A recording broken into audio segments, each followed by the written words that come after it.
बिस्मिल्लाहिर्रहमानिर्रहीम।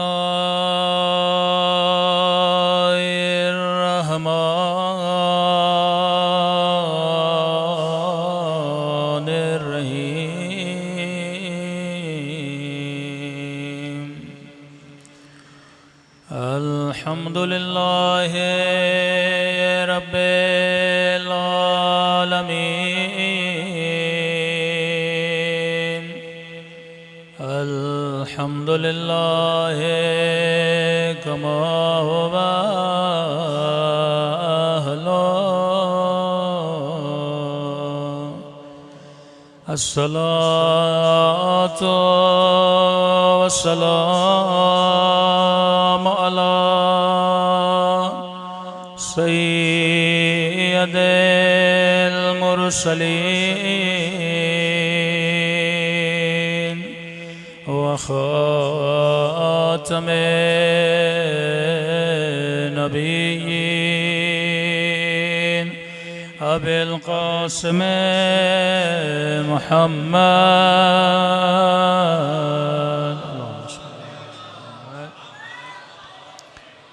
व अला आलिहि तय्यबीन ताहिरीन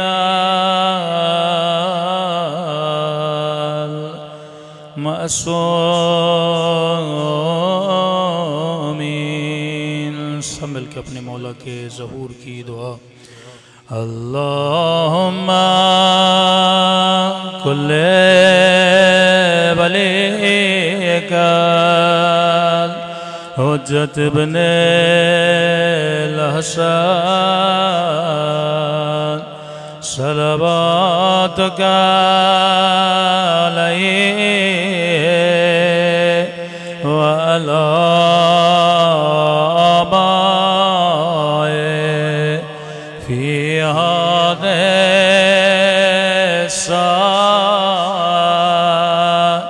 वफ़ी कुल्ले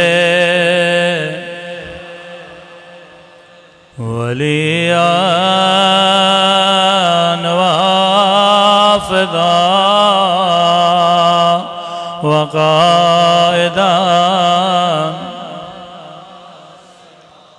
वदलीलान वना हत्ता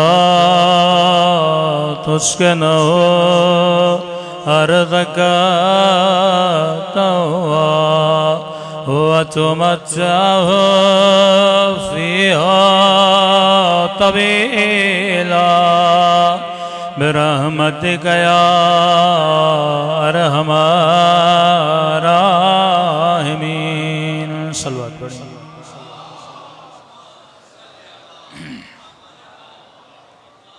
बिस्मिल्लाहिर्रहमानिर्रहीम। रब्बि इश्रह ली सदरी व यस्सिर ली अमरी वहलुल उक़दतम मिन लिसानी यफ़क़हू क़ौली। अम्मा बअद फ़क़द क़ाल सुब्हानहु व तआला फ़ी मुहकम किताबिह कुल्लु नफ्सिन ज़ाइक़तुल मौत। सल्लल्लाहु अलैहि मुहम्मद व आले मुहम्मद।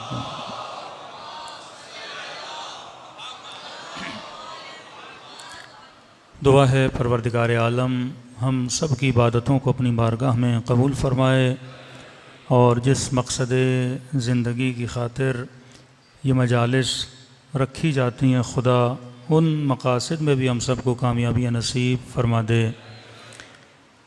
मजलिस तरहीम रखी तो मरहूम के लिए जाती है, लेकिन इसका फ़ायदा दो तरफ़ा होता है। यानी इसका फ़ायदा ज़िंदों को भी होता है और जो इंसान मर चुका उसे भी इसका फ़ायदा होता है, लेकिन ज़्यादा फ़ायदा ज़िंदा को है, क्योंकि आपका नाम आमाल खुला हुआ है और जो मर चुका उसका नाम आमाल बंद है। ये भी करम परवरदिगार आलम है कि खुदा मरने के बाद भी इसकी मजलिस ईसाल सवाब का जो सवाब है वो उस मरहूम तक पहुंचाता है, वरना नाम आमाल बंद है। अगर नाम आमाल बंद है तो मैं मरने के बाद न नेकी बढ़ा सकता हूँ न घटा सकता हूँ। तो ये करम भी इमाम हुसैन का करम है क्योंकि मजलिस की निस्बत इमाम हुसैन से है और जिसे खुदा ने इज़्न शफ़ाअत दिया वो ज़ात भी ज़ात हुसैन इब्न अली है। तो हुसैन के सदक़े में मरने वाले को सवाब मिलता है। उलमा फरमाते हैं ये एक अजीब हकीकत है कि इंसान हर हकीकत से मुकर सकता है लेकिन मौत की हकीकत से कोई नहीं मुकर सकता। वो शिया हो, सुन्नी हो, मुसलमान हो, हिंदू हो, मसीही हो, किसी भी मकतब से ताल्लुक़ रखने वाला बंदा हो, हर इंसान को ये यकीन कामिल है कि मुझे मौत आनी है। जो लादीन भी है उसे भी यकीन कामिल है कि मुझे मौत आनी है, चाहे उसका किसी मज़हब से चाहे किसी मकतब से ताल्लुक़ न हो, लेकिन मौत की हकीकत से कोई इनकार नहीं कर सकता।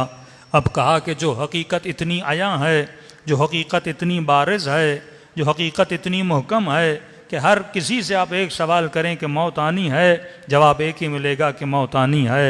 वो सवाल मुसलमान से किया जाए या गैर मुस्लिम से, सभी इस बात का इकरार करते हैं कि मौत आनी है। फिर फरमाते मकाम ताज्जुब यह है कि जो चीज़ इतनी वाज़ेह है लेकिन उसी चीज़ से इंसान सबसे ज़्यादा गाफिल भी रहता है। हम शहवत से इतने गाफिल नहीं, हम खाने पीने से इतने गाफिल नहीं, हम अपनी गाड़ियों से, मालो मनाल और घरों से इतने गाफिल नहीं, हम अपने बच्चों से और बीवी से इतने गाफिल नहीं जितना इंसान अपनी मौत से गाफिल है। दुनिया से बंदा गाफिल नहीं होता पर मौत से गाफिल हो जाता है। अब प्यारा जुमला मेरे मासूम ने फरमाया अब सवाल ये पैदा होता है, बंदा तवज्जो देना भी चाहता है लेकिन फिर भी मौत से गाफिल हो जाता है। रात को मजलिस में आया, थोड़ा मौत का जिक्र सुना, मौत याद तो आ गई, लेकिन जैसे सोया और सुबह उठा फिर मौत को भूल जाता है। फिर नमाज में मौत को याद तो किया लेकिन फिर अपने काम काज में चला जाता है, ड्यूटी और बिजनेस में इन्वॉल्व हो जाता है, फिर अपनी मौत को भूल जाता है। किसी ने मेरे मासूम से पूछा कि मौला अब ये गफलत मेरे हाथ में तो नहीं है, मैं याद करना तो चाहता हूँ लेकिन चंद घड़ियों तक, चंद घंटों तक, चंद दिनों तक, लेकिन फिर उसी मौत को भूल जाता हूँ। तो मासूम ने फरमाया इस गफलत में भी परवरदिगार आलम ने नेमत रखी हुई है। अगर ये गफलत ना होती जिंदगी गुजारना मुश्किल हो जाता। फरमाया अब मौत की गफलत तुम्हारे लिए नेमत भी है और तुम्हारे लिए जहमत भी है। ये दूसरा जुमला मासूम का बड़ा अजीब था कि मौला कैसे मुमकिन है एक चीज़ रहमत भी हो और जहमत भी हो।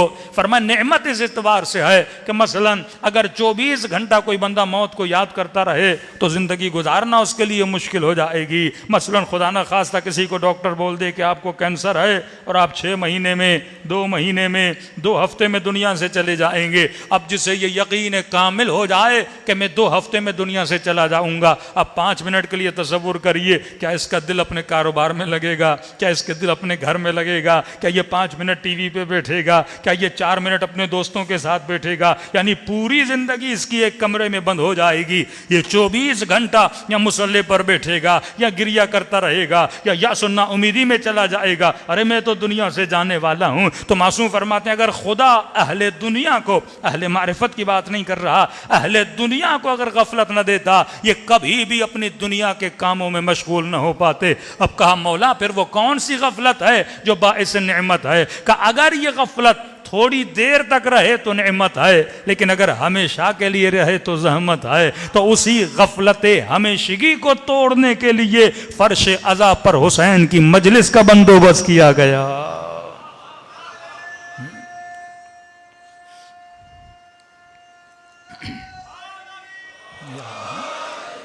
तभी सबसे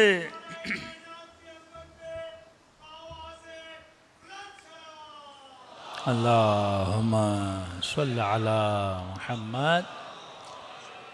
तब एक सवाल पैदा होता है, शिया वो वाहिद कौम है जो सबसे ज्यादा अपनी गफलतों को तोड़ने का बंदोबस्त करती है। दूसरे के यहाँ तो तीसरा भी हराम है, 20वां भी हराम है और बरसियां भी हराम है। वो तो कहते हैं बंदा मर गया और दफना के वापस आ जाओ, सूरह फातिहा की भी शायद सहमत न की जाए। लेकिन आपके यहाँ सालाना मजलिस, तीसरे की मजलिस, 20वें की मजलिस, 40वें की मजलिस, किसी न किसी बहाने से अपने मरहूम को याद करते रहते हैं। तो जिस कौम ने सबसे ज़्यादा गफलतों को तोड़ने का बंदोबस्त किया वो कौम अहले बैत की चाहने वाली कौम है।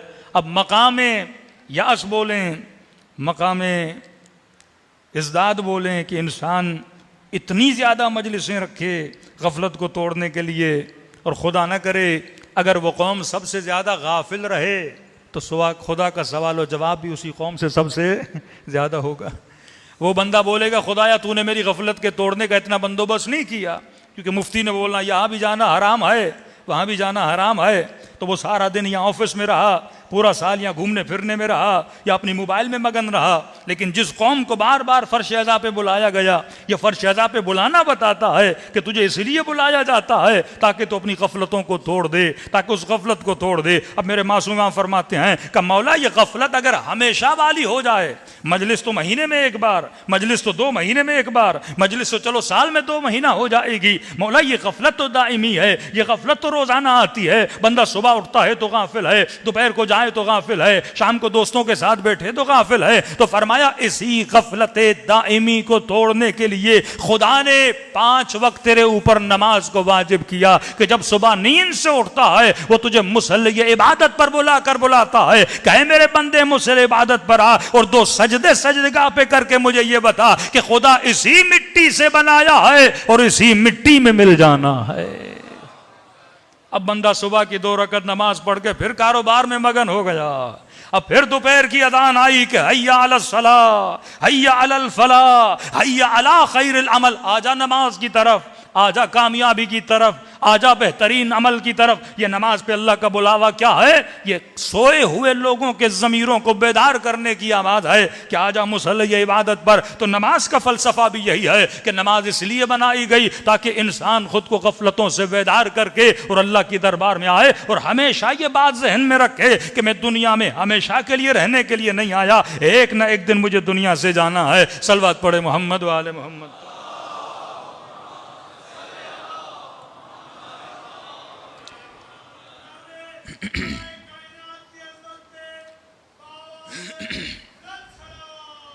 अल्लाहुम्मा सल्ली अला मुहम्मद।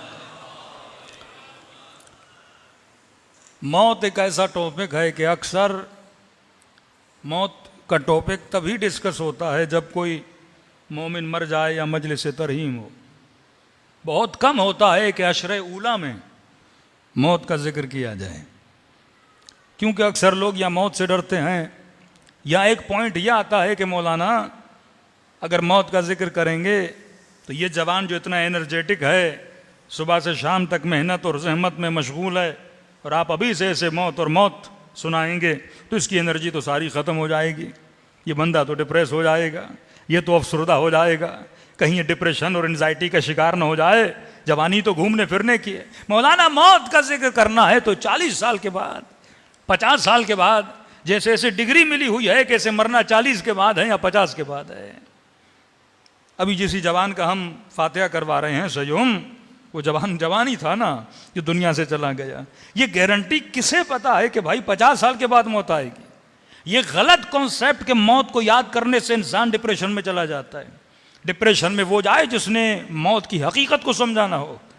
कि जब ज़ियारत अमीनुल्लाह पढ़ते हैं कि वहाँ पे मासूमीन के ये जुमला है कि औलियाउल्लाह मुश्ताक़ून इला लिक़ाइल्लाह, वो अल्लाह से मिलने के लिए मुश्ताक़ रहते हैं, लम्हा ब लम्हा अल्लाह की ज़ियारत के लिए मुश्ताक़ रखते हैं। अहले बैत की सिफ़ात में से भी यही है कि अहले बैत अलैहिस्सलातु वस्सलाम एक एक घड़ी इंतज़ार करते थे कि परवरदिगार आलम की मुलाकात कब होती है। जब ये जुमला कहें कि हमारे ऊपर और हमारे चाहने वालों के ऊपर ये फ़र्क नहीं पड़ता कि वो मौत पर आ जाएँ या मौत उनके ऊपर आ जाए, इन 2 जुमलों में भी बड़ा फ़लसफ़ा है कि उन पर मौत आए या हम मौत पर आ जाएं, हमारे ऊपर कोई फ़र्क नहीं पड़ता। लेकिन वाक़ई आज मुआशरे में मौत के टॉपिक को डिस्कस करने में इंसान बहुत घबराता है। भाई फ़लाँ साहब की मजलिस में नहीं जाना, वो जाते ही मौत का जिक्र करते हैं, जाते ही कब्र याद आती है। तो मैंने कहा मुझे कुरान का एक पेज ऐसा दिखाओ जहाँ पे परवरदिगार आलम ने आखिरत का जिक्र न किया हो। पहली कुरान के सफ़े से लेकर आप एंड तक चले जाएं, हर किसी न किसी सफ़े पर मौत का जिक्र है। जितना जिक्र कुरान में दुनिया का है उतना जिक्र कुरान में आखिरत का है। मौत इंसान को डिप्रेशन में नहीं ले जाती, बल्कि जिक्र मौत इंसान में निशात पैदा करता है। ज़िक्र मौत इंसान में खुशी पैदा करता है, ज़िक्र मौत इंसान के अंदर एक हल्कापन का एहसास महसूस करवाता है। लेकिन जो लोग अचानक मौत का जिक्र सुनते हैं उनके अंदर एक भारीपन आ जाता है, क्योंकि मौत की तैयारी नहीं की है। इसलिए आगा मिर्ज़ा शिराजी से जब उनके शागिर्द ने सवाल किया कि क़िबला, अगर आपको ये बता दिया जाए कि 2 हफ्ते के बाद आपकी मौत होने वाली है, तो ये बताइए आप कौन सा काम सबसे पहले करेंगे? मसलन आज ही आपको पता चले कि सुबह मसलन आपका कुरान निकला है, पासपोर्ट बना हुआ है, वीज़ा आपकी लग चुकी है और सुबह आपने करबला का सफ़र करना है, तो मोमिन तो बोलेगा ना, क़िबला 2 दिन पहले बता दिया होता, 3 दिन पहले बता दिया होता, हम कम से कम तैयारी तो कर लेते। सडनली अगर आपको पता चले आपने कहीं जाना है तो आप फ़ौरन एतराज़ करते मैं पहले बता दिया जाए। तो 5 मिनट के लिए सोचिए, परवरदिगार आलम ने मौत का टाइम मुअय्यन नहीं किया। मासूम फरमाते फजअतन, अचानक मौत आती है, कोई पैगाम लेकर नहीं आती। ये नहीं कि तुझे बता दिया जाए कि 2 महीने के बाद 3 महीने के बाद मौत आएगी, लिहाजा तू मौत की तैयारी कर।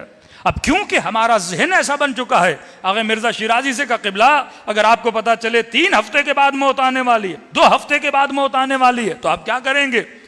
क़िबला ने मुस्कुरा कर जवाब दिया कि वही करूंगा जो आज तक कर रहा था। ये वो आयतुल्लाहुल उज़्मा थे। ये दर्स दिया हमें कि भाई ये नहीं कि शिया को बताया जाए कि मौत आएगी तो फिर वो तैयारी करे, कि नहीं, जैसी जिंदगी आज तक गुजार रहा था वैसी जिंदगी गुजारूंगा, क्योंकि हम हमेशा मौत के लिए क्या रहते हैं? तैयार रहते हैं। अब एक गलत फहमी और गलत सोच जो हमारे जहनों में बन चुकी है कि जवानों को मौत का न बताया जाए, मौत का ताल्लुक तो बूढ़ों से है। और नेचुरली होता भी ये है कि हम किसी बूढ़े को देखते हैं तो कहते हैं बेचारा कब्र के नज़दीक है, खुद को नहीं देखते कि मौत तो पूछ के नहीं आती। कितने बूढ़े जिंदा हैं और जवान दुनिया से चले गए। अब ये ऐसा होता क्यों है? क्योंकि हमारा जो वजूद है वो मटीरियलिस्ट है। ये जिस्म जो आप देख रहे हैं ये मादी है। इसी मिंबर पर बैठकर अगर मैं इरादा करूं कि मैंने पानी पीना है तो इरादे करने में वक्त नहीं लगता, क्योंकि इरादे का ताल्लुक जिस्म से नहीं है, इरादे का ताल्लुक रूह से है।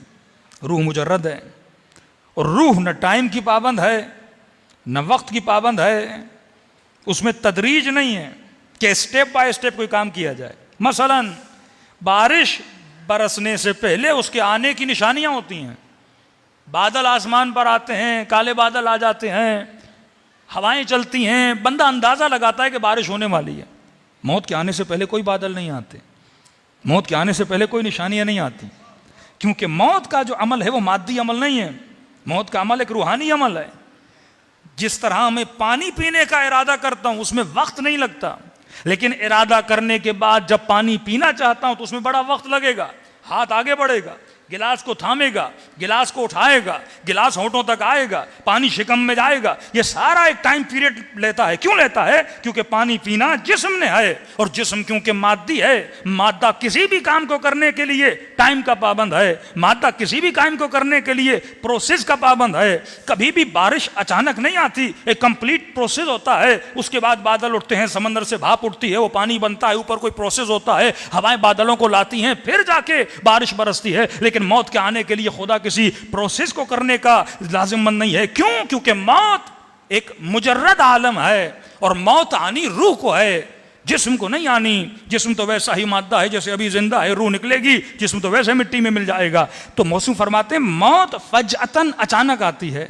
जिस तरह तो चीज़ों का इरादा करता है, इरादे के लिए टाइम नहीं लगता, मौत के आने के लिए भी जर्रा बराबर टाइम नहीं लगता। मौत तदरीज नहीं है कि तुम प्लानिंग करो कि बूढ़ा हो जाऊंगा, पेंशन मिलेगी, उसके बाद कब्रिस्तान जाऊंगा, 4 नमाजें पढ़ लूंगा, कज़ा नमाजें अजा लाऊंगा, कज़ा रोज़े बजा लाऊंगा, उसके बाद मैंने मर जाना है। फरमाते जो ये प्लानिंग करता है वह अहले बैत का चाहने वाला हकीकत में शिया नहीं हो सकता। अली का चाहने वाला वो है जो लम्हा ब लम्हा मौत के लिए तैयार रहे, क्योंकि मौत आने से पहले कोई पैगाम नहीं देती। वो मुश्ताकून इला लिक़ाइल्लाह, अल्लाह की ज़ियारत के लिए मुश्ताक रहता है, बल्कि ये कहता है कि मौत मोमिन के लिए मौत नहीं बल्कि अली की ज़ियारत का पैगाम है। सलवात पढ़े मोहम्मद वाले मोहम्मद पर।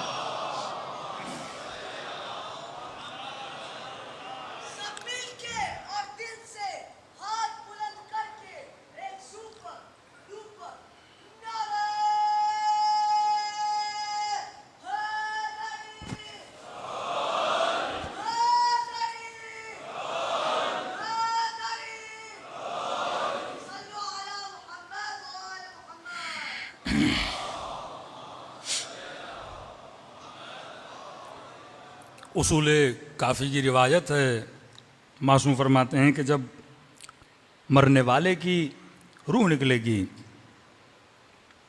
तो ये अपने हर चीज़ को तमसील के आलम में देखेगा। औलाद की एक तमसील बन जाएगी, माल की एक तमसील बन जाएगी, आमाल, तमसील का मतलब जो हम करते हैं उसे एक शेप दिया जाएगा, एक शक्ल बन जाएगी। बड़ी प्यारी रिवायत है। फरमाते हैं सबसे पहले इसका माल इसके सामने आएगा, एक शक्ल बना लेगा। तो ये माल को कहेगा कि मैं जाने वाला हूँ, तुम मेरे किस काम आओगे? तो माल कहेगा कि मैं तेरे लिए कफन ले लूँगा, कब्र का बंदोबस्त कर लूँगा, यहीं तक मेरा तुम्हारे के साथ साथ है। कफन ले लिया, कब्र ले ली, दफन गुस्ल वुस्ल का बंदोबस्त कर लिया। माल कहेगा मैं ये तेरे लिए कर लूँगा। औलाद को देखेगा तमसील की सूरत में, अब ये गोया मर चुका है, हालत इंतजार में देख रहा है उनको।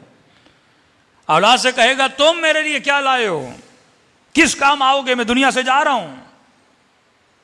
तो औलाद एक तमसीली शक्ल में होगी और बोलेगी कि बाबा हम तुझे कांधा दे देंगे कब्रिस्तान तक, कब्र के अंदर उतार देंगे, तलकीन पढ़वा देंगे, कुल पढ़ देंगे, फिर मिट्टी डाल के यहीं तक हमारा साथ है।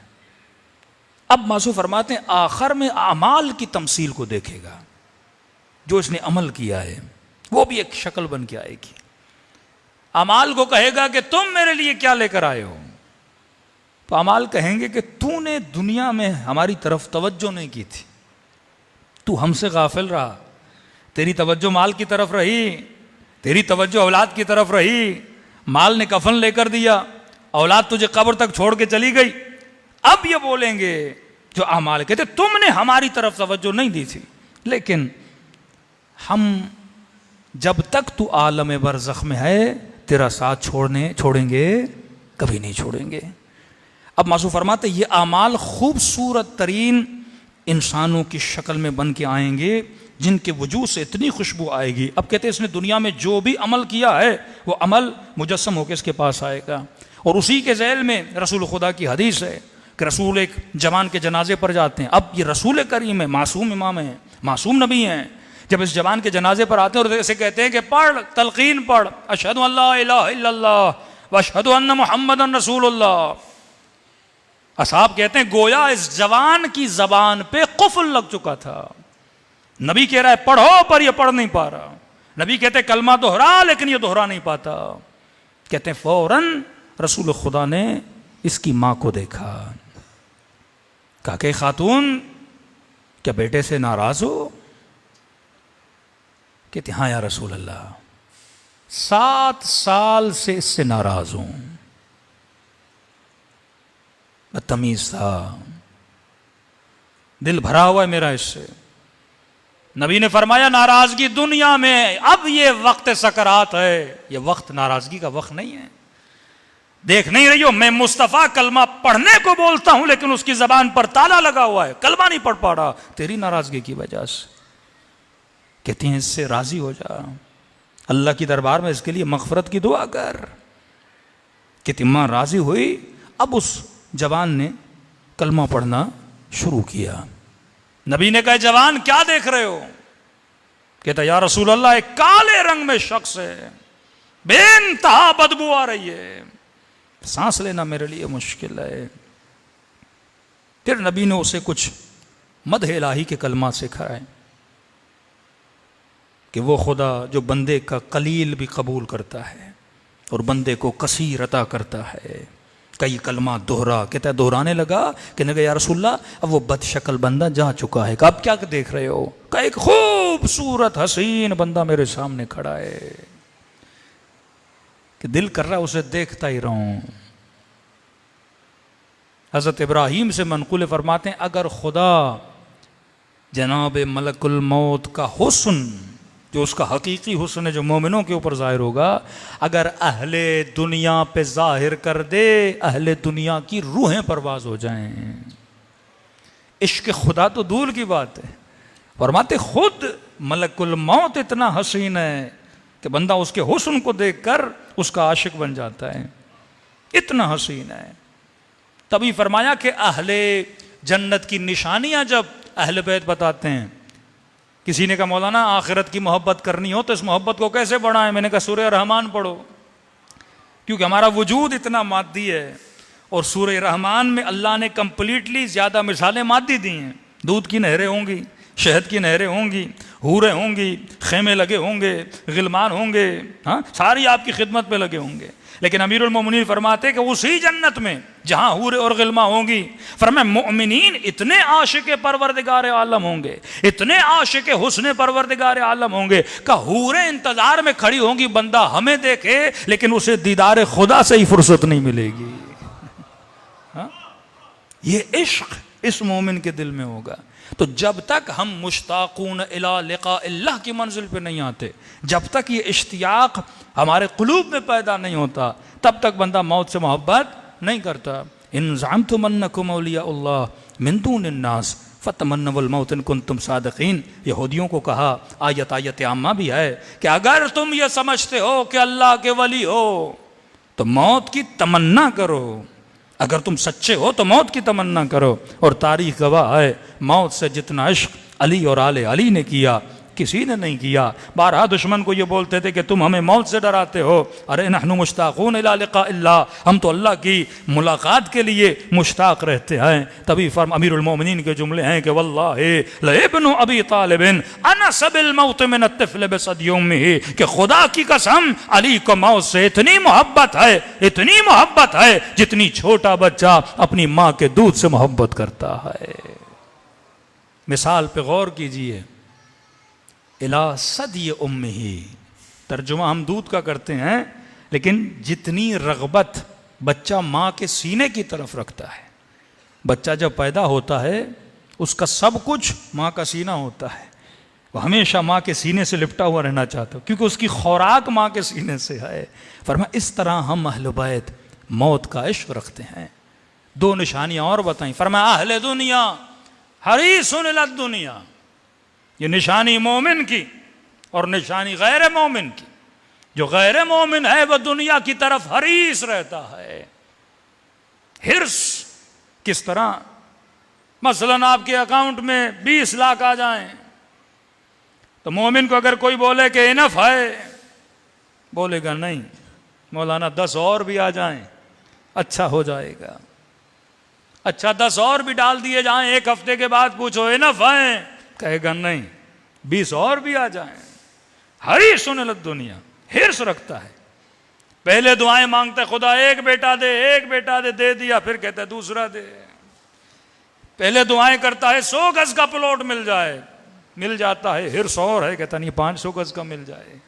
और 500 वालों के पास जाइए वो 1000 के पीछे घूम रहे हैं, और 1000 वालों के पास जाइए वो 2000 के प्लॉट ढूंढ रहे हैं। कहीं पे रुकने का नाम नहीं लेता। ये फितरी तकाजा है। इंसान दुनिया की तरफ क्या होता है? हरीस होता है, हरीस होता है, कहीं पे रुकने का नाम नहीं लेता। बल्कि मैंने मिसाल दी, मैंने कहा दुनिया का जो सबसे रिचेस्ट पर्सन है, सबसे ज्यादा अमीर बंदा दुनिया का, जिसका नंबर मसलन गूगल पे आया हो, यह सबसे ज्यादा अमीर तरीन बंदा है, उस बंदे से भी जाकर पूछोगे भाई ये नफ है, कहेगा नहीं और ज्यादा चाहिए। हालात हाजरा में आ जाइए, सियासतदान, हुक्मरान, इस्टेब्लिशमेंट, नई नई पार्टियां बनती हैं, 4 सीटें मिल गई, कहते नहीं 4 तो काफी नहीं है। हुकूमत बना लेती हैं, कहती है नहीं 2/3 मेजोरिटी भी मिल जाए, कहती है नहीं कोई रहे ही नहीं, हम ही रहें और कोई न रहे। ये ताकत का जो नशा है ना, ये हिर्स दुनिया है, कहीं पे रुकने का। वो इंसान अपनी बाउंड्रीज को क्रॉस करता है जो हरीस होता है। ये जो ताकत के नशे में अवाम को तबाह बर्बाद कर रहे हैं, ये हिर्स दुनिया है कि अल्लाह ने जितना दिया बंदा उस पर राजी रहे। तेरा काम मेहनत करना, रहमत करना, जो अल्लाह दे उस पर राजी रहो। कभी भी अपने हुदूद से तजावुज़ न किया करो। जो इख्तियार खुदा ने तुझे दिया, औरत को इख्तियार दिया, मर्द को इख्तियार दिया, बच्चे को इख्तियार दिया, हर किसी को इख्तियार दिया है ना, उस इख्तियार और बाउंड्री से बंदा बाहर ना निकले। कानून ने आपको इख्तियार दिया, कभी भी कानून की बाउंड्रीज को पार न किया करें। जो पार करता है वो हरीस कहलाता है, और हरीस को कभी सुकून नहीं मिलता, वो दुनिया से बेसुकून जाता है। वो रिटायर होने के बाद भी बेसुकून रहता है, क्योंकि वजूद में हिर्स था। लेकिन जिस बंदे के वजूद में हिर्स नहीं है वो हमेशा सुकून की जिंदगी गुजारता है। अली के लिए फर्क नहीं पड़ता, अली को हुकूमत मिले या न मिले फर्क नहीं है। इब्ने अब्बास कहते हैं अमीरुल मोमिनीन की खिदमत में आया, क्या देखा अली के हाथों में जूतियां हैं और जूतियों को पैमन लगा रहे हैं। फरमाते इब्ने अब्बास, अली की जूती की कीमत क्या होगी? का मौला जिस पे 70 मरतबा पैबंद लग चुके उसकी क्या कीमत है? कसुल इब्ने अब्बास, ये हुकूमत की कीमत अली के नजदीक इस जुत्ती से भी कम है। ये अली है जो हरी से दुनिया नहीं है। का हुकूमतों की कोई परवाह नहीं है, कभी का मच्छर के पर के बराबर नहीं है। लेकिन आज इस मुल्क में आप देख रहे हैं ये हिर से दुनिया इसीलिए है क्योंकि ये आखिरत को भूल चुके हैं, ये कब्र को भूल चुके हैं, ये खुदा को भूल चुके हैं। ये वही गफलत दाइमी है जो इंसान को शैतान बना देती है, जो खुदा और अवाम का दुश्मन बना देती है, क्योंकि इन्हें खुदा याद नहीं है। यही हयात अबदी का सोचते हैं कि यहां हमने हमेशा रहना है। लेकिन जिसके वजूद में गफलतों को तोड़ने के अवजार और टूल्स मौजूद हो, वो अपनी गफलत को नमाज के जरिए से तोड़ता है, वो अपनी गफलत को मजलिस हुसैन के जरिए से तोड़ता है, वो अपनी गफलत को सहीफे सज्जादिया से तोड़ता है, वो कभी अपनी गफलत को दुआ कुमैल से तोड़ता है। सलवात पढ़े मोहम्मद वाले मोहम्मद।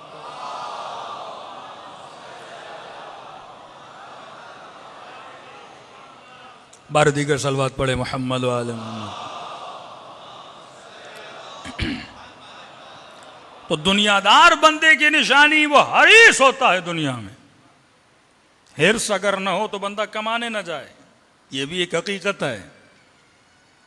हिर्स न हो तो बंदा कमाने न जाए, हिर्स न हो तो बंदा तरक्की न करे। हिर्स का होना भी जरूरी है, लेकिन कितना? अपनी बाउंड्रीज को देखो, अपनी लिमिट्स को देखो।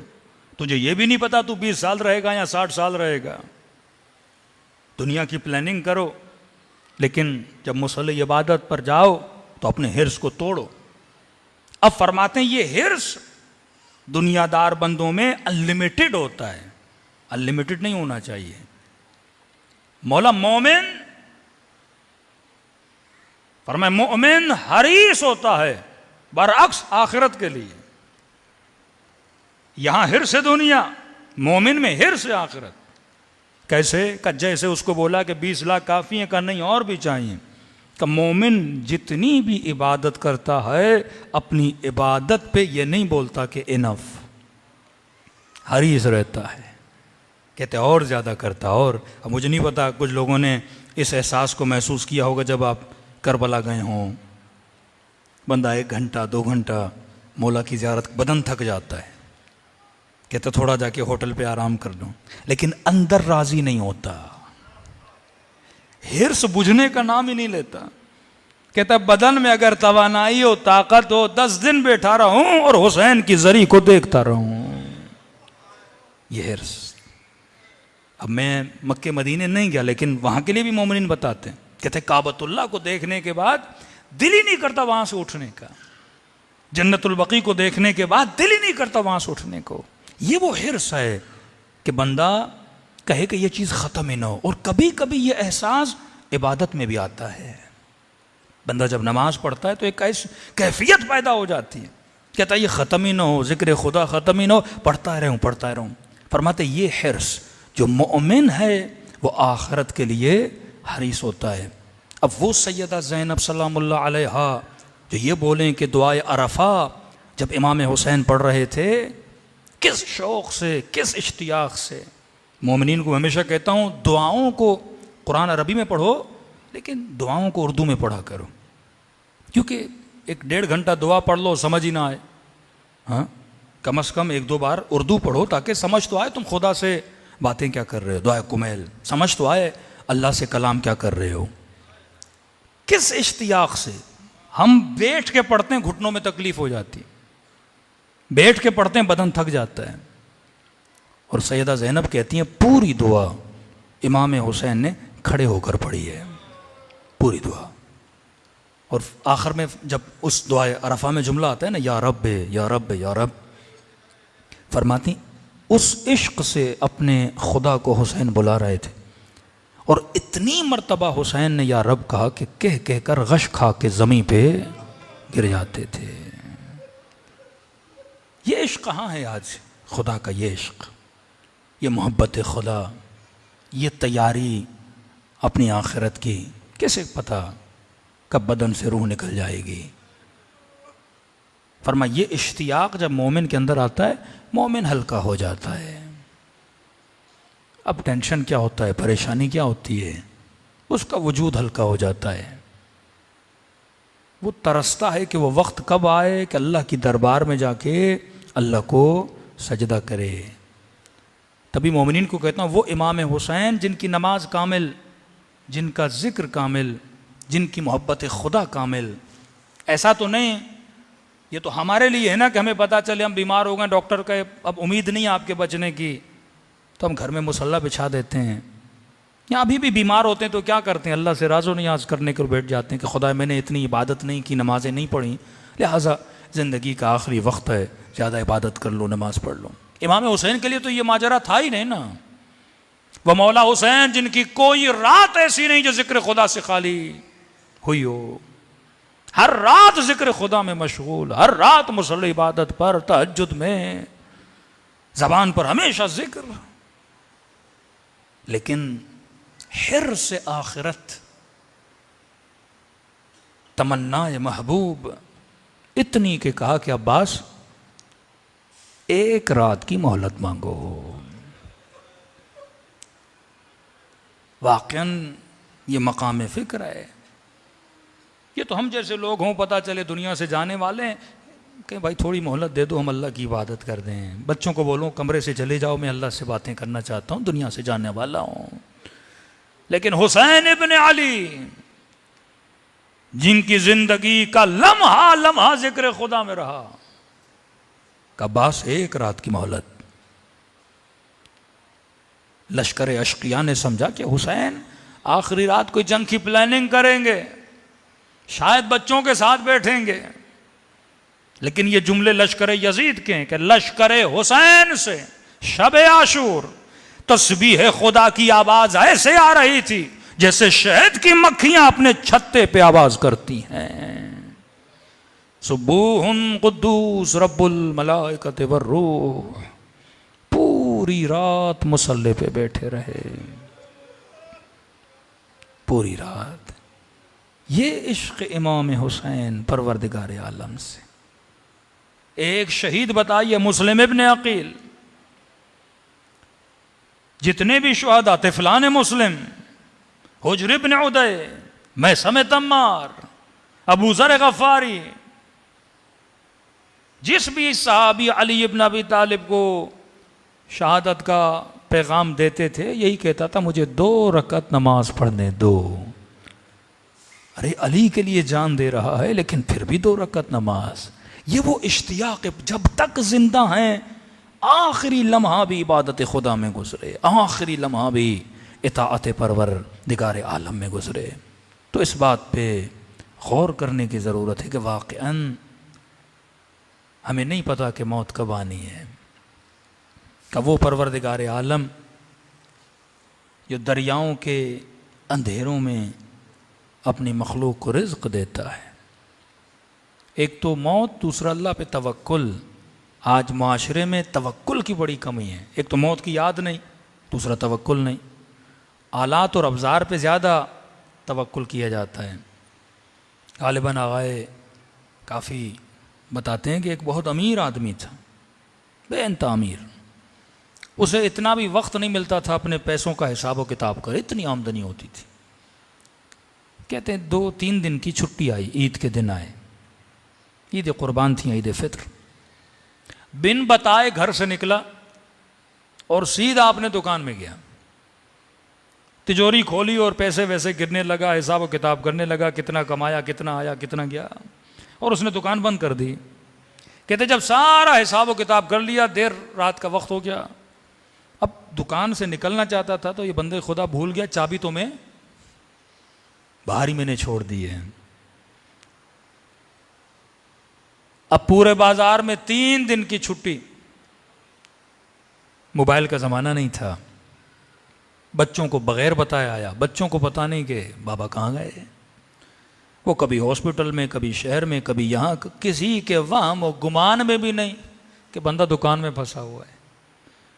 फरमाते 3 दिन पैसों की तिजोरी के साथ एक दुकान में बंद रहा, और जब भूख प्यास अफलास ने इसके ऊपर हमला किया तो इसने मरने से पहले कागज पे एक जुमला लिखा, और लिखा कि करोड़ों पैसों के बीच में भूख के आलम में दुनिया से चला गया। जब खुदा चाहता है ना तो कोई चीज काम नहीं आती। जब उसने लिख लिया कि तूने मरना है, फिर करोड़ों सामने होंगे ना, बंदा खुद को बचा नहीं पाता। फिर मेरे इमाम फरमाते हैं वो खुदा कि एक बड़ी मछली जो समंदर के अंदर करोड़ों मछलियों को खाती है, लेकिन जब उसके दांतों में गोश्त फंस जाता है, वो समंदर के बाहर आती है। फिर आसमानों में उड़ते हुए परिंदे को खुदा हुक्म देता है कि उस मछली के दांतों पे बैठे और उसके दांतों से अपनी ग़ज़ा हासिल करे। कहाँ वो परिंदा, कहाँ दरियाओं के अंदर उस मछली के दांतों में उस परिंदे की ग़ज़ा का बंदोबस्त करना।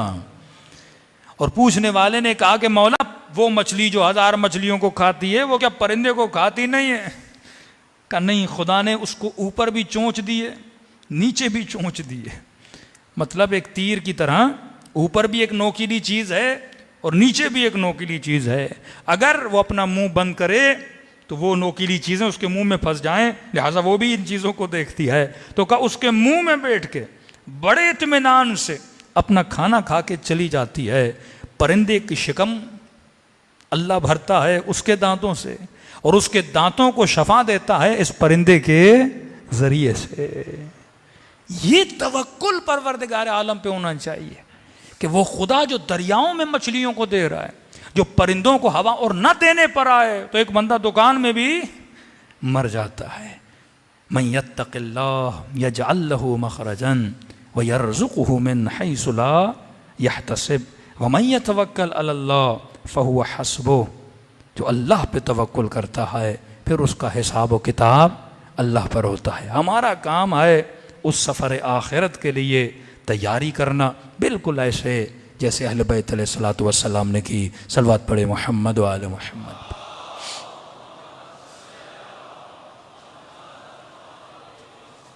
इंशाअल्लाह मुहर्रम के अयाम में जो शाम का अशरा है आपकी खिदमत में रहेंगे। पिछले ज़मानों में हमें याद है कि जब मुहर्रम के दिन आते थे तो एक अदब होता था मुहर्रम का। बड़े चारपाइयों पे नहीं सोते थे, ज़मीन पे सोते थे। घरों में सादा ग़ज़ाएँ पकती थीं। इन 10 दिनों में कोई अपने कपड़ों को इस्त्री भी नहीं करता था। वाक़अन महसूस होता था कि बंदा गम में है। लेकिन आज के दिनों में वो चीज़ें वाक़अन, वो अदब, वो तकरीम, वो मुहर्रम के आने की तैयारियां ख़त्म हो चुकी हैं। आर्टिफिशियल तैयारियां बहुत की जाती हैं, लेकिन वाक़अन वो गम, वो कैफियत जो इंसान के वजूद में नज़र आए कि बंदा पहली मुहर्रम को ऑफिस भी जाए ना तो 10 लोग पूछें भाई खैरियत तो है, घर में किसी का इंतकाल तो नहीं हुआ? तो ये बोले नहीं, किसी का इंतकाल नहीं हुआ, नबी का नवासा करबला में प्यासा मारा गया। और ये भी नहीं कि हमारे बुज़ुर्गों ने ये चीज़ें ख़ुद से बनाई, नहीं, वाक़अन मिलता है सीरत अहले बैत में। कहते मुहर्रम के दिन आने को होते थे तो इमाम रज़ा की कैफियत बदल जाती थी। सर से इमामा उतारते थे, पाँवों से जूतियां उतारते थे, बाजार में जाते थे, लोग दौड़े दौड़े आते थे। फर्जंद रसूल, घर में किसी का इंतकाल हो गया, बच्चे खैरियत से हैं, कहते थे हाँ सब खैरियत। फर्जंद रसूल, फिर यह हाल क्यों बनाया आपने? अमामा सर पे नहीं है, जूतियां पांवों में नहीं है। फरमाते करबला में मेरे जद हुसैन को बेकफन मारा गया।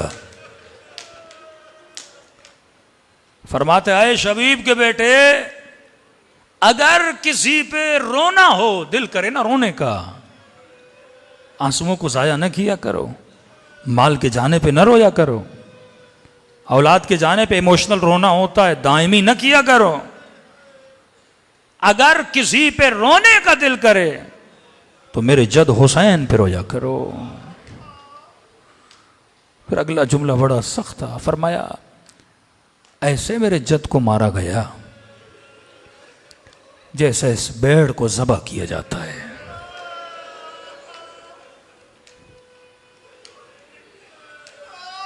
वही सवाल जो बरादरान अहले सुन्नत हमसे करते हैं कि सदियां गुजर गईं, अभी तक ऐसे रोते हो जैसे कल हुसैन को शहीद कर दिया गया हो। यही सवाल इमाम रजा से भी हुआ। फरजंद रसूल साल हा गुजर गए। फरमाया अगर हम करबला को ऐसे न मनाते तो जिस तरह तुम गदीर को भूल गए तुम करबला को भूल जाते। कितना मुअम्मा बना हुआ है उम्मत में कि शिया कहते हैं बीबी शहीद हुई जनाब सैयदा नबी की बेटी, कहते नहीं ये शियों की बनाई हुई कहानियां हैं, शहीद नहीं हुई। क्योंकि उस तरीके से सैयदा का गम न मनाया गया उस जमाने से लेकर, लोग भूल गए। गदीर को न मनाया गया, लोग भूल गए। इमाम रजा फरमाते हैं अब कहा कि हुसैन का गम हम भूलने नहीं देंगे। गली गली कूचा कूचा ये सदा बुलंद करेंगे कि नबी का नवासा प्यासा मारा गया, नबी का नवासा बेकफन मारा गया, नबी के नवासे के जनाजे पे घोड़े दौड़ाए गए, ताकि ये सोया हुआ गफलतों की नींद में भटकता हुआ मुसलमान ये सोचे मारा किसने था? मुसलमानों ने। फासला कितना था? 50-60 साल का। ऐसा क्या हुआ कि उम्मत इतनी मुर्दा हो गई कि अपने नबी के नवासे को कत्ल करने लगी। दामन अली की दूरी बंदे को हुसैन का कातिल बना देती है। दामन अहल बैत की दूरी इंसान को कातिल मासूम बना देती है। लेकिन शुक्र खुदा करो कि अल्लाह ने तेरे दिलों में इश्क हुसैन दिया। ये कमाल हमारा नहीं, ये कमाल नबी की बेटी की दुआओं का है। जब कहा ना बाबा मेरे इस बच्चे पे रोएगा कौन, दुआए नबी का असर है शिया। फरमा बेटी घबराओ नहीं, खुदा एक कौम पैदा करेगा जिनकी बच्चियां तेरे हुसैन की बच्चियों पे रोएंगी, जिनके जवान तेरे हुसैन के अली अकबर पे रोएंगे, जिनके बूढ़े करबला के बूढ़ों पे रोएंगे। तभी फरमाया जब भी दिल तड़पे हुसैन की ज़ियारत को, बदन है महदूद है, नूर रिज़विया से निकल के करबला जा तो नहीं सकता, क्या पता मौत कब आए। मेरे मौला फरमाते खुलूस से दिल से मुझ हुसैन को सलाम किया करो, खुदा तुझे सवाब ज़ियारत हुसैन अता करेगा। पूछने वाले ने कहा कि मौला सलाम कर दूं सवाब मिल जाएगा? कहा मोमिन एक निशानी है, अगर वो हो तो सवाब मिल जाएगा। मौला कैसी निशानी? का जब मुझ हुसैन को सलाम करो और न चाहते हुए तेरी आंखों से आंसू निकल आए, ये मत समझना ये तेरे आंसू हैं, ये हुसैन ने तुझे तेरे सलाम का जवाब दिया है।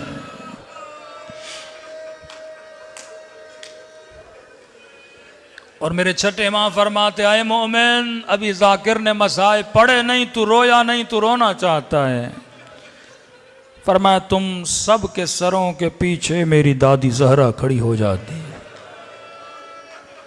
दुआ के लिए हाथों को बुलंद करते हैं, खुदा ये मेरे हुसैन का अज़ादार है। अपनी क़ुलूब को करबला की तरफ मुतवज्जे करें, अपने शहीदों को याद करें और दुआ करें खुदा इस सलाम के सदक़े में हम सबको ज़ियारत हुसैन का सवाब अता करे। अस्सलामु अलल हुसैन व अला अली इब्न अल हुसैन व अला औलाद अल हुसैन व अला अस्हाब अल हुसैन। सब मिलके अस्सलामु अलल हुसैन व अला अली इब्न व अला औलाद व अला अस्हाब। सब मिलके अस्सलामु अलल व अला अली इब्न व अला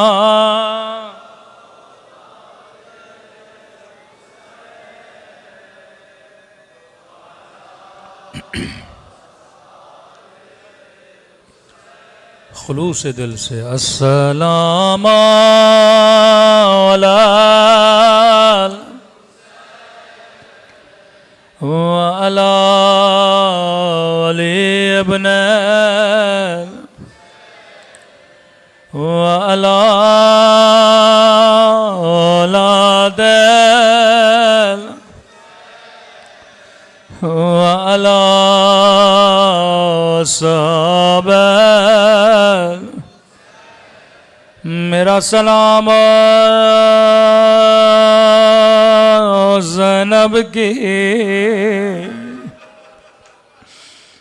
लुटी हुई चादर पे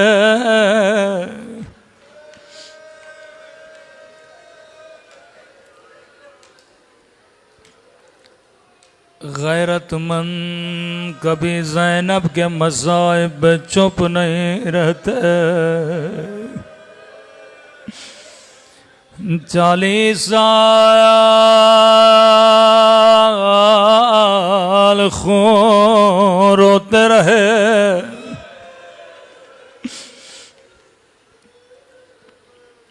रो रो के कहते थे अशाम अशाम अशाम। खुदा किसी भाई को बहनों के हाथों में रस्सियां न दिखाए।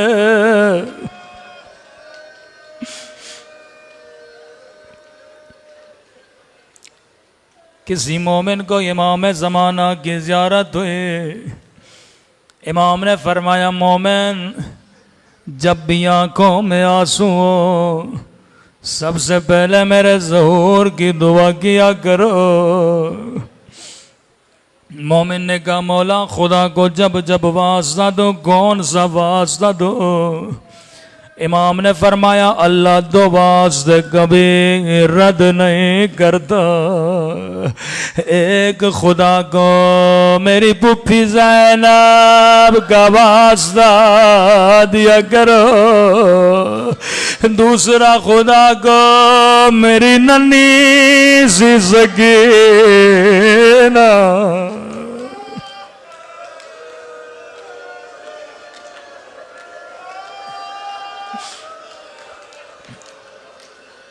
अल्लाह ये दो वास्ते कभी रद्द नहीं करता।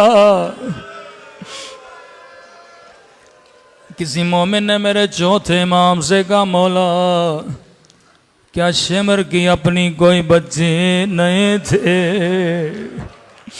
इमाम ने कहा, साहिब औलाद था कि मौला जिसके पास बेटियां हो वो कभी बच्चियों को तमाचे नहीं मारा करते।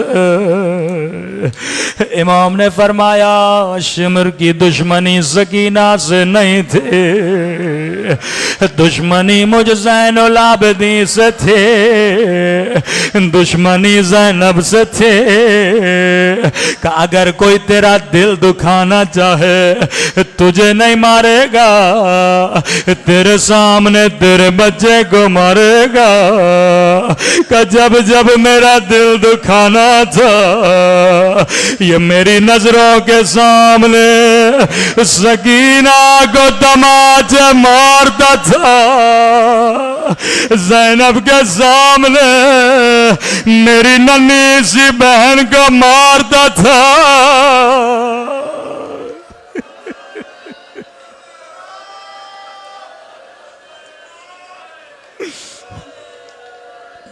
मैं कुर्बान मौला ज़ैनुल आबिदीन पे। एक मोमिन ऑस्ट्रेलिया से आया, कहने लगा मौलाना मैं पहले भी बीबी सकीना पे रोता था पर अब ज्यादा रोता हूँ। मैंने कहा रोने की वजह? कहता मौलाना पहले अल्लाह ने बेटी नहीं दी थी, लेकिन जब घर में बेटी पैदा हुई है मेरी समझ में नहीं आता इमाम ज़ैनुल आबिदीन ने ये मंजर कैसे बर्दाश्त किया होगा।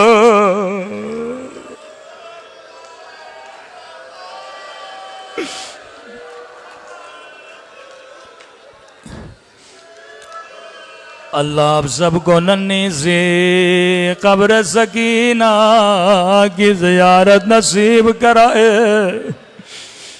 तभी फरमाया शियो जब जब पानी पिया करो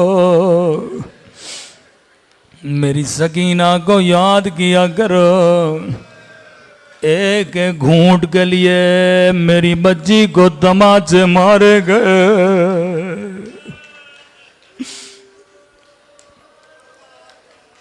रिवायत के जुमले हैं जब यह काफिला शाम की बाजार में पहुंचा, नन्ही है जनाब सकीना पुफी की गोदी में बैठी हैं, आहिस्ता से कहती हैं पुफी अम्मा मुझे बड़ी प्यास लगी है।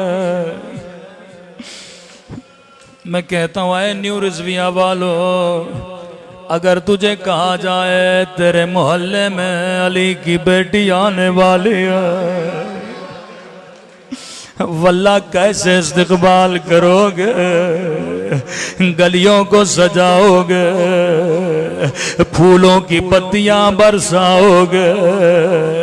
एक मर्तबा शाम का बाजार सजाया गया लेकिन किसी ने फूल नहीं बरसाए, कोई पत्थर मारता था। एक मर्तबा बीबी ज़ैनब ने ये नहीं कहा पत्थर न मार, रो रो के कहती थी मारना है मारो लेकिन मेरे हुसैन को बागी न कहो, मेरा हुसैन नमाज़ी।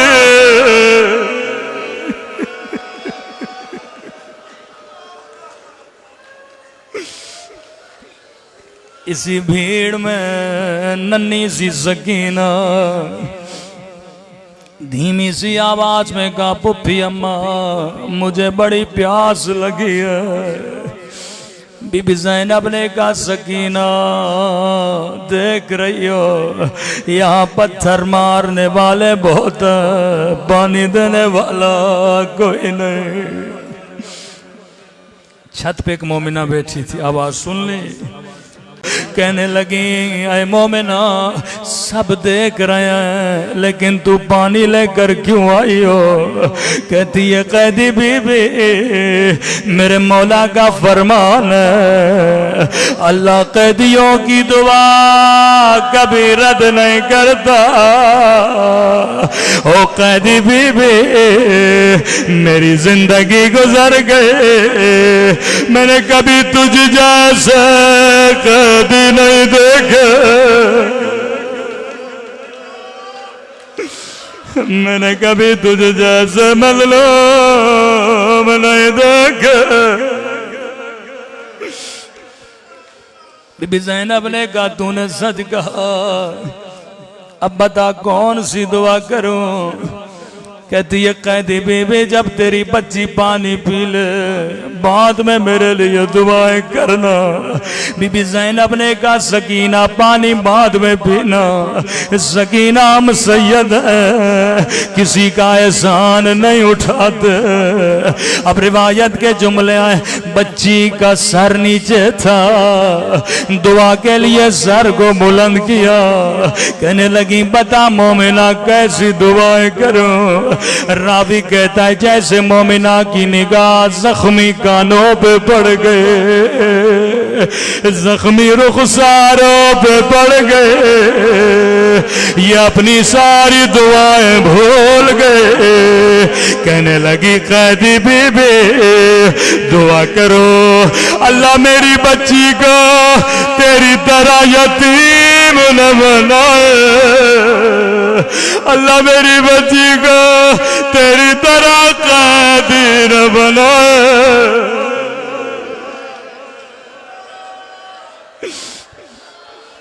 सकीना ने दुआ के लिए हाथों को उठाया, रो के कहने लगी मेरे अल्लाह तुझे मेरी यतीमी का वास्ता, किसी बच्ची को मेरी तरह यतीम न बनाना। कहाँ मोमिना बता दूसरी दुआ क्या करो। दूसरी दुआ ने पूरे काफिले को रुलाया, अल्लाह किसी गरीबुल वतन को वतन का नाम न सुनाए। हाँ मोमिना दूसरी दुआ क्या करें। कहती है कैदी बीबी मुद्दतें गुजर गई, मैं मदीने नहीं गए, मदीने का नाम सुनना था, ज़ैनब को सुगरा याद आ गए, ज़ैनब को नाना का रोज़ा याद आया। कहने लगी मोमिना क्या मदीने में तेरे रिश्तेदार हैं, मदीने जाकर क्या करोगे। कहती है कैदी बीबी मदीने में मेरे रसूल का रोज़ा है, मदीने में मेरा इमाम हुसैन, मदीने में मेरा गाजी अब्बास। तीसरे जुमले ने ज़ैनब को झंझोड़ा, कहने लगी आए कैदी बीबी मदीने में मुझे कुरान सिखाने वाले, मुझे हिजाब सिखाने वाले मेरी आज़ादी है। बीबी ज़ैनब का बड़ा प्यार आया, कहा तूने हुसैन का नाम लिया, तूने अब्बास का नाम लिया, ऐ मोमिना क्या मदीने वाली बीबी से नाराज हो, उसका नाम तो बता। कहने लगी कैदी बीबी मेरी मजाल में नाराज हो जाओ लेकिन मैं नाम नहीं ले सकते। कहा क्यों नहीं ले सकते। कहती है कैदी बीबी ये बाजार का माहौल है, नामहरमा का मजमा है, मैं अपनी बीबी का नाम नहीं ले सकते।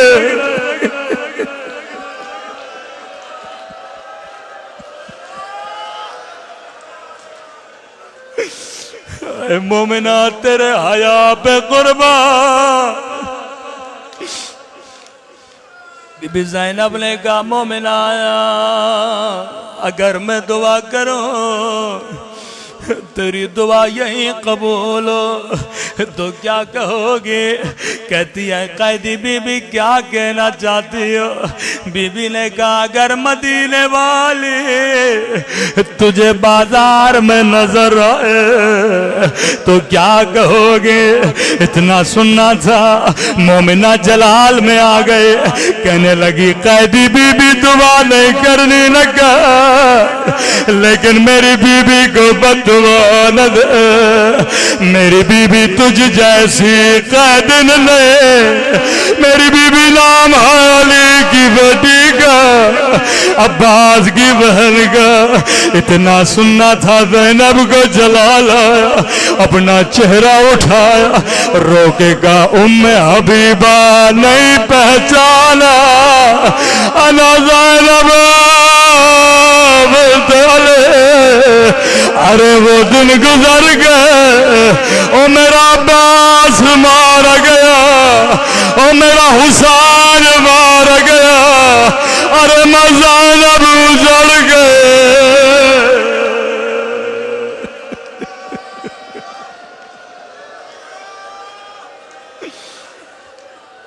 उम्मे हबीबा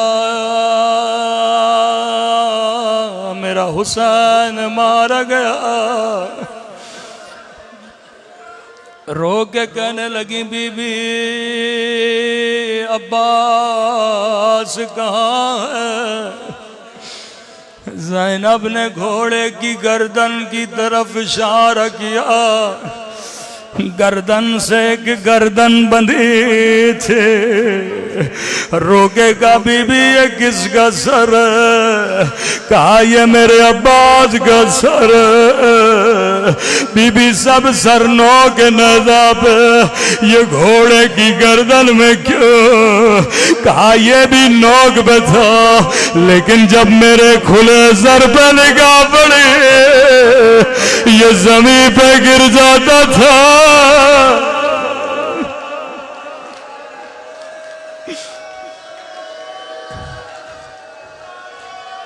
आए खुदा